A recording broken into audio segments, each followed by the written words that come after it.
O dia de hoje é dia dela, gente. Quarta-feira, dia do Papo Cirúrgico com a doutora Patrícia Rezende. Ela que é fisioterapeuta, especialista em pós-cirurgia. Oi, doutora Patrícia, bom dia. Bom dia, Patrícia. Bom dia, ouvinte da Itatiaia. Olha que bate-papo hoje, né? Muito bom. Muito de Patrícia para Patrícia. De Patrícia para Patrícia. Ô, doutora, olha só, o nosso Papo Cirúrgico bombando toda quarta-feira, muitas participações por aqui. Não é uma boa? Que bom, fico feliz. Todo mundo quer ficar com a autoestima em dia, não é mesmo? Isso é muito bom. Vamos começar com a Sônia. Mandou uma dúvida pra gente. Ela é de Ribeirão das Neves. Oi, Sônia, bom dia. Bom dia, doutora Patrícia. Me tira uma dúvida. Eu tenho uma cicatriz de uma cirurgia antiga que eu fiz e ela ficou muito aparente. É possível melhorar essa cicatriz sem precisar que eu faça uma nova cirurgia?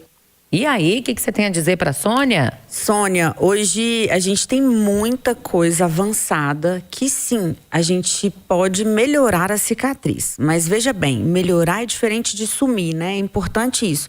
Porque eu falo que a expectativa é muito séria. A gente às vezes procura uma coisa, cria uma expectativa na cabeça. Às vezes teve um resultado bom, mas às vezes a gente fica frustrado porque a gente imaginava uma outra coisa. Então a primeira coisa de qualquer tratamento, até cirurgias que eu sempre falo, é alinhamento de expectativa. Mas Sônia, a cicatriz tem tratamento. Quando ela é escura, aí você vai clarear. Quando ela é grossa, muitas vezes a aplicação de medicações e massagens.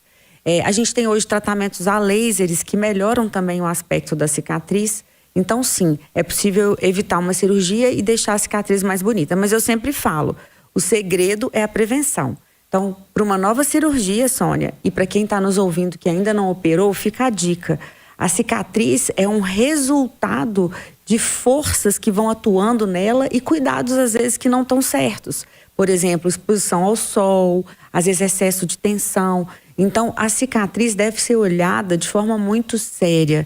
Então, tem todo um manejo adequado que vai, a partir do dia da cirurgia, o pós-operatório vai evoluindo e vão sendo feito, por exemplo, um laser para melhorar a cicatrização. O laser ajuda, né, doutora? Existe uma terapia, que é a terapia mecanomoduladora, que vai tirar a tensão dessa cicatriz e vai evitar que ela largue, que ela cresça.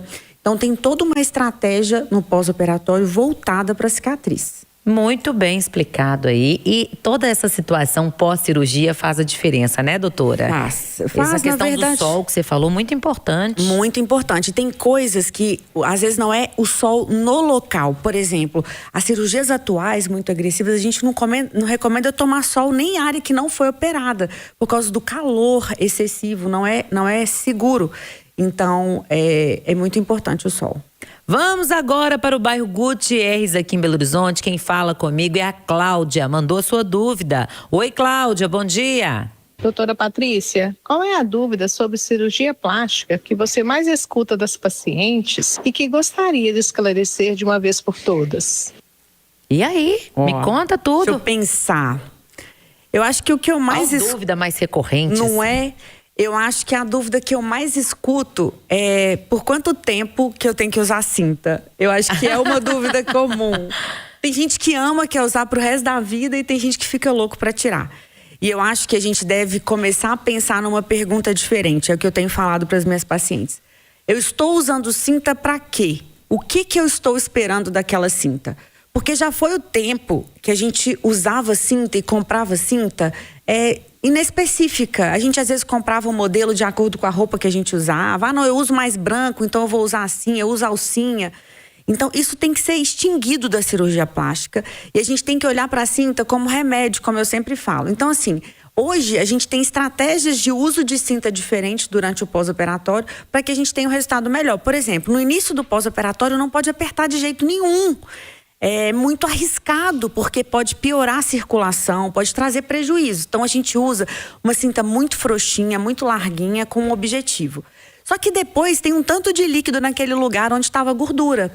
E aí a gente começa a falar de uma cinta, por exemplo, que tem uma força de trabalho grande, que é quando o músculo contrai, essa cinta vai espremer aquele líquido ali e vai tratar de forma mais eficiente.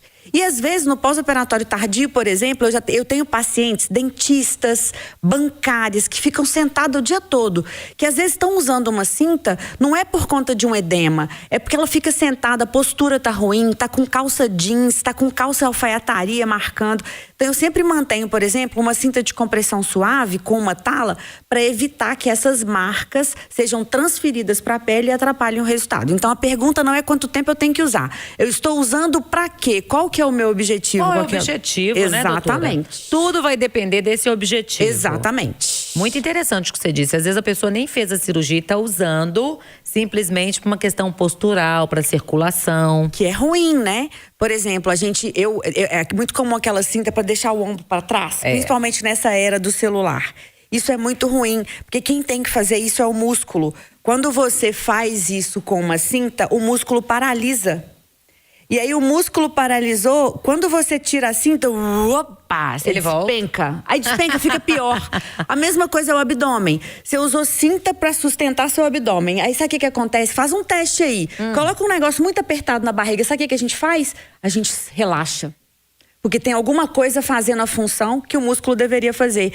Aí o que acontece? Quando você tira a cinta, o músculo fica muito mais fraco. Fica frouxo. Que é o mesmo princípio do gesso. Quando você engessa, a musculatura não fica atrofiada. É verdade. Então, o uso de cinta tem que ter muito critério. O corpo não sabe fazer bonito, né? Não. Adoro essa frase sua.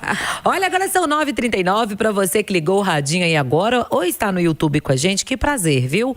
Hoje, quarta-feira, é dia do Papo Cirúrgico com ela, doutora Patrícia Rezende. Tem mais dúvidas aqui? Por falar em marcas, olha só, a Adriana daqui de Belo Horizonte tem dúvidas. Oi, Adriana, bom dia. Bom dia, doutora. Eu sou fisioterapeuta e eu tô com uma dúvida porque eu vejo algumas pacientes que elas ficam receosas quando tiram a cinta e vê aquelas marquinhas que a tala flat bump deixa na pele, sabe? Como é que eu posso explicar para elas que essa marca é só superficial, que é passageira, que não vai ficar em definitivo? Boa pergunta. E aí, é sua colega fisioterapeuta? Exato. Da semana passada para essa semana eu recebi muitas perguntas com relação a isso e é super fácil de entender. A gente viveu numa era que, por exemplo, quando o sutiã tinha uma marquinha de costura, ficava o médico e o paciente enlouquecido, que essa marca ia ficar para o resto da vida.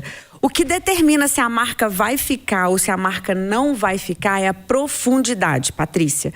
Por exemplo, quando a gente tem uma marca profunda, às vezes, por exemplo, você usa uma cinta sem tala e a cinta junta aquele tanto de tecido no meio e ela vai lá no fundo, assim, aí ela faz um degrau. Essa marca normalmente produz um dano no processo de cicatrização e às vezes você fica com uma dobra definitiva.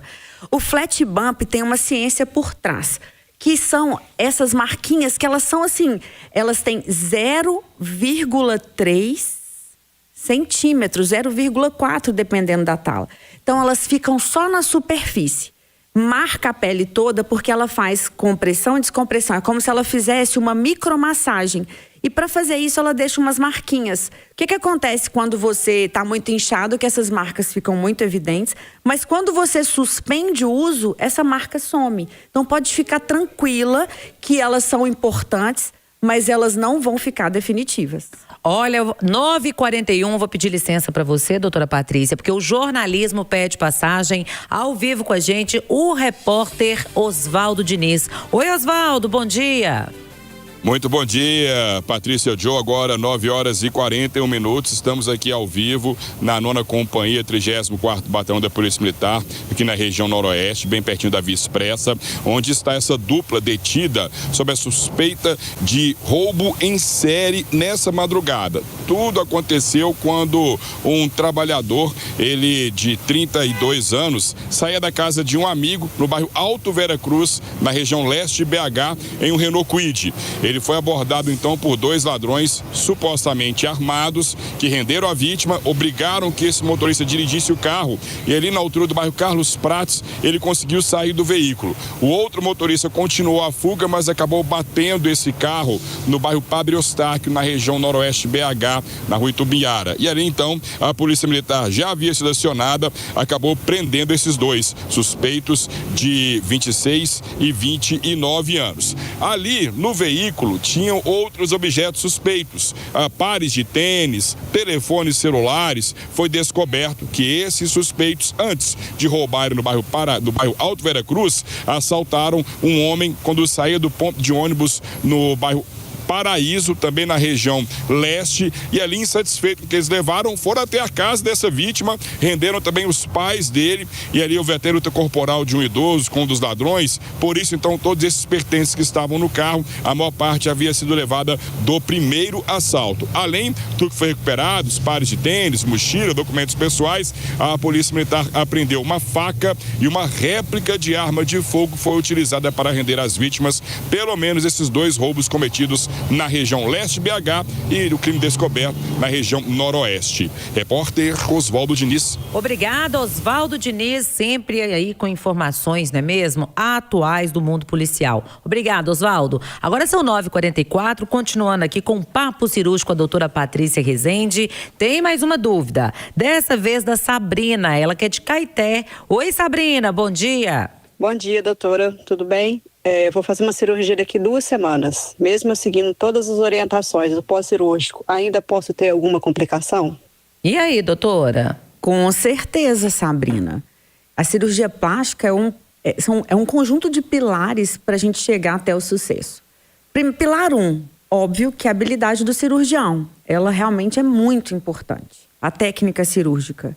Depois, características individuais do organismo, como a cicatrização, como, por exemplo, a elasticidade da pele, a saúde, a inflamação dos tecidos. Mas existe um 4º pilar muito importante, que é o pós-operatório.